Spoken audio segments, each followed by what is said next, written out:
This is Gemma 312B, a production-sized large language model. 20 turns of conversation, 2 inference modes, and I want you to watch 2 things: the memory and the wall clock time. Standard inference, the KV cache. This is where the model stores its attention state, and it grows with every turn. 48 megabytes, 195, 393, 540, 780, and 978 megabytes. Nearly a gigabyte for one conversation. And watch the wall clock time per turn. 3 seconds, 10 seconds, 11 seconds, 12, 13. It's getting slower every turn. The growing cache is dragging the model down the longer you talk to it. Now let's look at a thing called KV direct. It's the same model, same conversation, but I've given it a 150 megabyte budget. It will never go beyond that. The memory grows for 3 turns, and then it's holding flat. Wall clock time, 3.6 seconds, 3.7, 4.2, 3.9. It's stable turn after turn. Now look what happens at turn 10. The KV cache version, 10.9 seconds per turn. KV direct, 4.2 seconds. Turn 15, KV unbounded takes 10.9 seconds. KV direct, 3.8 seconds. And by turn 20, KV takes 13.4 seconds. KV direct still at 3.9 seconds. The version using 1/6 of the memory is running 3 times faster by wall clock. The KV cache, the optimization that was supposed to make inference fast, is now the bottleneck. The gigabyte of state it's stored to save time is costing time.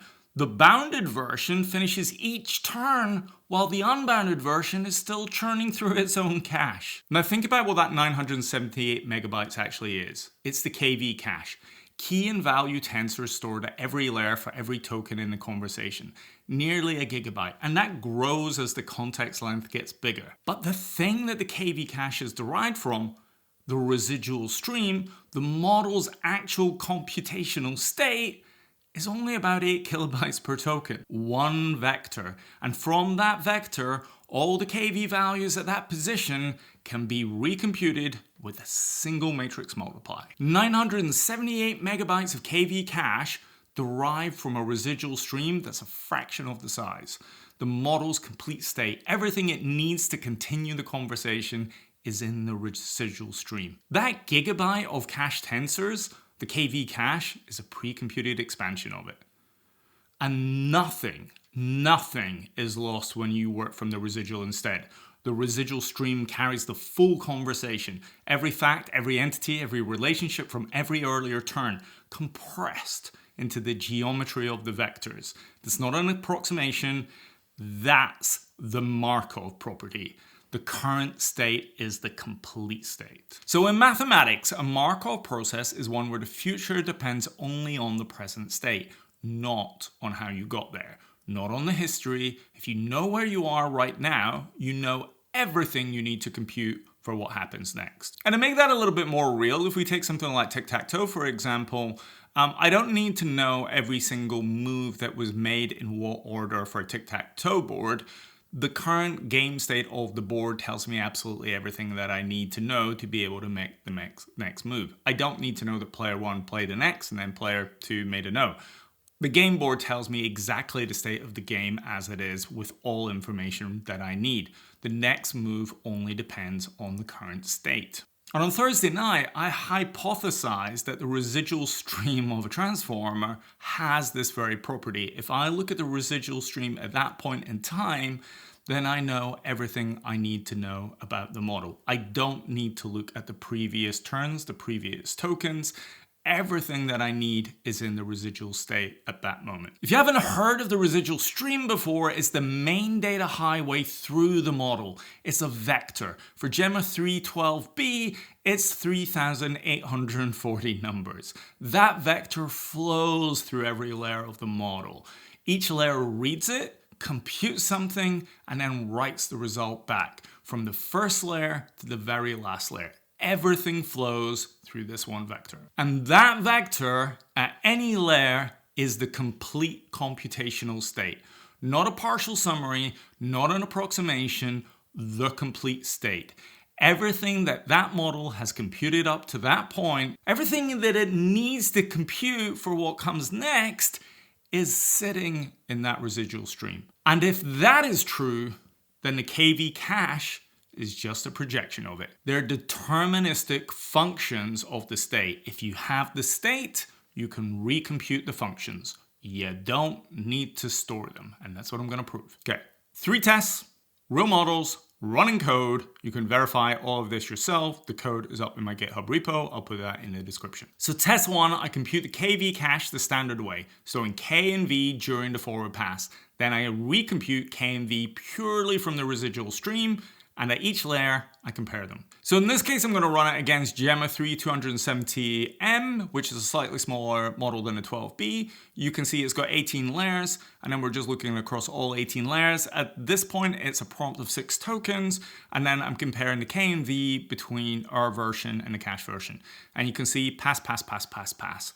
All layers, difference 0. The KV cache is exactly recoverable from the residual. So what I've done is I've compared the residual stream projection of the KV cache versus the actual stored KV cache, and it's the same. And that's every single layer. Exactly 0. Not approximately 0, exactly 0. Not within floating point tolerance, exactly 0. The KV values at every layer are a deterministic function of the residual at that layer. The KV cache stores nothing that the residual doesn't already contain. So test 2, same model, 2 inference modes, standard with KV cache, and then residual stream with no KV cache. We're going to generate it side by side. So let's take a look at this. Same model, the Gemma 3270M, instruction shouldn't be F16 version. And again, we're running 50 tokens. So what we're going to do for each token is we're going to compare the standard KV on each token generation to the KV calculated by the RS residual. Now, if we look at this, you can kind of see the KV cache growing as we go along, which is fine. And then if we look at the RS residual, this match column is just basically doing a comparison. Every single token, all 50 tokens, boom. Complete match. It has generated the KV exactly. Just to be clear, the standard KV cache, 3.7 meg, and it grows with every new token. The RS residual is recomputed fresh, no persistent KV state. You see this? 14x difference. By the way, this gets absolutely massive when you get to the 12 billion parameter model. And there we go, all 50 tokens identical. The residual stream is producing the same output as the KV cache. And what does this prove? It proves it's correct. It proves it's Markov. You can see the memory difference. This is tiny. I could run this on a Raspberry Pi if I wanted to.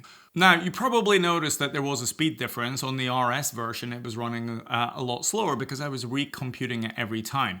But when you see my KV Direct version, which is the same version I ran at the beginning of the video, then what you will notice here is what I'm doing is that calculation of the KV cache, pre-computing it when I refill it from the RS. So let's see this one more time. And look here. So same comparison as before. We're using the same Gemma 270M model. And by the way, we can do this on any large model. And then you can see the tokens, all 50 tokens. The KV Direct version, completely matching across the board. But look at the speed difference there. The KV Direct is running so much faster. It's still a little bit slower than running KV cache directly, but then once we start handling pre-fills and we do multi-turn, etc., then what you'll notice is the KV Direct actually outstrips the standard KV with the memory projections from the beginning. So standard KV, 4.8 milliseconds per token, KV Direct, 8.7. Residual stream was 17. So we've sped this up from the previous version. The residual stream proved the theory that the KV cache is redundant, but KV Direct gets the speed back by storing K and V directly after computing them, skipping that residual round trip. Same correctness, same memory, and it's nearly the same speed as standard KV. So if we come back to the very same demo that we ran at the beginning there's the unbounded cache, By turn 20, it was using nearly a gigabyte of memory, and that's only with a context of 2,000 tokens. Think of that when we're running thousands and thousands of tokens and much bigger models. This is just going to slow down, and the wall time is going to increase. And then this version, the Bounty KV Direct, same one as we showed you before, storing that KV values directly after the pre-fill, no recompute at step time. It's the same memory token as standard KV. It matches standard KV speed, but look at the wall time. So much more consistent. And look, the memory is not growing. I've kept it consistently 150 meg. And you see the difference here. Unbounded, it was peaking at a gig, but that could go so much bigger. Whereas Bounty KV, I've kept it to 150 meg. And basically, I could run this on tiny devices. The tokens per second are roughly the same, but the wall time is so much faster. And look at the budget, 150 meg. So let me talk about a little bit of the architecture, what's going on here. The active window, which holds the K and V tensors in device memory, for the 12 billion parameter model, we set a budget of 150 megabytes. That basically holds around 400 tokens. K and V are already computed, ready for attention to use immediately. When a new turn arrives, we run a single forward pass, extend, which computes the K and V for the new tokens and concatenates them to the storage. So it's basically working as it did before. At generation time, each new token only computes as only K and V. The old K and V are already there, no recompute. That's why it's fast. As the conversation grows, the window slides. The oldest tokens leave the active window. Now you're probably thinking to yourself, I hear sliding window and I'm thinking I'm losing context. And you're not. You do with unbounded, so anyone who's done KV caching before, when you've applied binding to KV cache, you drop off the tokens, you lose context. With a residual stream, you don't lose context at all. And this is the key insight, because the residual stream, remember what I said, is Markov. So I want you to think about what's in those residuals. Token 400 in the window wasn't computed in isolation. When the model originally processed it, every layer ran attention over the full context, every token that came before it. The result of that attention. The information from the entire conversation was written into that residual. That's what the residual stream does. It accumulates layer by layer, position by position, and the model compresses the full context into each token state vector. So the residuals in the window already carry the earlier tokens. Not a summary, not an approximation, the complete Markov state. Just like the tic-tac-toe board. Everything the model attended to, every entity, every fact, every relationship from the entire conversation is baked into that geometry of vectors that remain in the window. The older tokens aren't gone. They're inside the surviving residuals. That's the Markov property in action. There's no trade-off. The window is the full conversation. See through the compressed lens of the residual stream. Bounded memory, complete context, both at the same time. I mean, technically, I was running 150 megabytes there, but I could bring that down into something like 10 kilobytes. The only reason I'm using the 150 megabytes is so that I'm not pre-computing every single turn. So I'm just letting it grow a little bit. I'm using modern day KV cache as basically as a hot cache, and then at every turn or every few turns, what I'm doing is then recalculating from that point the KV and then putting it back in. But I'm recalculating it from the residual stream. That's how I'm gaining performance. But the key thing is the residual stream is Markov. It means I never ever lose the history. And that's the difference between KV cache of normal. It is accumulating every single token from the beginning, and therefore the KV cache just grows and grows and grows. With the residual stream, that 1 view 10 kilobytes is the equivalent of gigabytes of cache. And this is where the residual stream shows its real power. When tokens leave the active window, we don't lose them. We checkpoint the residual, not the KV tensors, just the residual vector itself, a few kilobytes per position. I don't need to cache gigabytes. I just cache the residual vector, a few KB. So why the residuals and not the token IDs? Because the residual has already been through every layer, all 34 layers of attention, all 34 layers of feed-forward processing. The complete computation is baked into it. And from that residual, K and V are one matrix multiply away, one cheap linear projection per head. That's it. If we just stored the token IDs instead, we'd need to run the full forward pass to get back to the residual. Every layer, every attention computation, the entire model. That's expensive. The residual checkpoint skips all of that. It's the state after computation, not the input before it. And that's what we were doing with KV Direct. Think of it this way. The KV cache is a gigabyte of pre-computed projections. The residual is a few kilobytes of complete state that those projections can be derived from in a single step. The token IDs are the raw inputs that would require rerunning the entire model to get back to this state. The residual stream is the sweet spot. Compact enough to store, rich enough to expand, the complete Markov state in a few KB. We also keep the token IDs. 10.2 kilobytes for the full conversation. Basically, it's a lightweight fallback. Also, if we just want to see what was in the conversation. If you ever needed to reconstruct a section of the conversation from scratch, the tokens are the ground truth. But the residual checkpoints are what the architecture really runs on. They're the hero. The token IDs are the safety net. The model manages its memory like it manages yours. You don't hold every conversation you've ever had in working memory, but the important parts have shaped who you are right now, and you can recall the details when you need to.